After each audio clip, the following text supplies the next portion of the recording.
Welcome two times news Telugu. Karimnagar జిల్లా ఎలగందుల గ్రామంలో ప్రచారంలో దూసుకెళ్తున్నారు ఎద్దండి ప్రకాష్. ఈ రోజు తను మాట్లాడుతూ ప్రజలందరూ తనకు ఓటు వేసి భారీ మెజారిటీతో గెలిపించాలంటూ కూడా కోరడం జరిగింది. గ్రామ అభివృద్ధికి ఎల్లవెల్లలా కృషి చేశానంటూ ఎలగందుల గ్రామాన్ని మండల కేంద్రంగా తీర్చిదిద్దుతానంటూ కూడా తెలపడం జరిగింది. 2 సార్లు నాకు గౌరవాన్ని ఇచ్చి సర్పంచ్ హోదాలో కూర్చోబెట్టి 3ఓసారి కూడా నాకు హ్యాట్రిక్ ఇవ్వడానికి సిద్ధంగా ఉండి ప్రజలందరూ నా వెంటే ఉన్నారు. నేను చెప్పడం కాదు, ప్రజలారా మీరు గమనిస్తున్నారు. నా వెనకాల ఎన్ని కులాలు ఎన్ని మతాలు ఉన్నాయో చూడండి.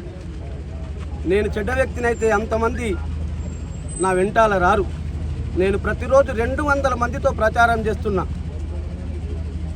అది గమనించండి. తప్పు చేసే వ్యక్తినైతే నాతో ఎందుకు వస్తారు వీరు?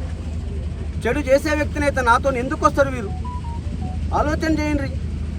ఇవాళ నా గెలుపును అడ్డుకోవడానికి ప్రత్యర్థులందరూ ఏకమై నా మీద దాడి చేస్తున్నారు. అయినా నేను భయపడను. నేను భయపడే వ్యక్తిని కాదు. రాజకీయంలో దిగిన తర్వాత భయం అనేది ఉండకూడదు. ఎన్నో అడ్డంకులు వస్తాయి. వాటన్నిటిని కూడా ఛేదించుకుంటూ ముందుకెళ్ళడమే రాజకీయంలో ఒక భాగం. ముందుగానే చెప్పిన, మీరు ఎన్ని ఎత్తుగడలు వేస్తే అంతకన్నా నేను 2 3 ఎత్తుగడలు వేస్తా అని చెప్పిన. ఆలోచన చేసుకోండి. ఈరోజు మీరు సోషల్ మీడియాలో గ్రామానికి సంబంధించిన గ్రూపులలో మా కార్యకర్తలు మాట్లాడకుండా మీరు ఆ సోషల్ మీడియా నుంచి తీసివేయడం జరిగింది, డిలీట్ చేయడం జరిగింది. సోషల్ మీడియాలో ఉంటే ఏమీ లేకపోతుంది.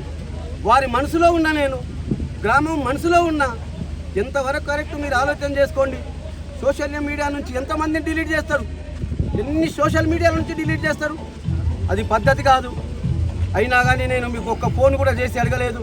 జరగని అన్నిటికీ కాలమే సమాధానం చెప్తుంది అనే ఉద్దేశంతో మా పిల్లలందరికీ కూడా మౌనంగా ఉండండి, మీరు ఏం మాట్లాడకండి, కాలం నిర్ణయిస్తుంది, 11వ తేదీ నాడు మనమేందో వాళ్ళకు చూపించాలి అలా చెప్పుతూ పిల్లలందరినీ మౌనంగా ఉంచుతున్నా. ఆలోచన చేసుకోండి. నేను మాట్లాడుతున్నది తప్ప మీరు సోషల్ మీడియా నుంచి పిల్లలందరినీ డిలీట్ చేస్తలేరా? మీడియా నుంచి మాత్రమే డిలీట్ చేస్తారు కావచ్చు, వాళ్ళ మనసులో నుంచి నన్ను డిలీట్ చేయలేరు. గుర్తుంచుకోండి. 4 ప్రత్యర్థులు కలిసినా నేను గెలుస్తున్నా అని చెప్తున్నా. మీకు గెలిచి చూపిస్తా. Thank you. జై ప్రకాష్ అన్న.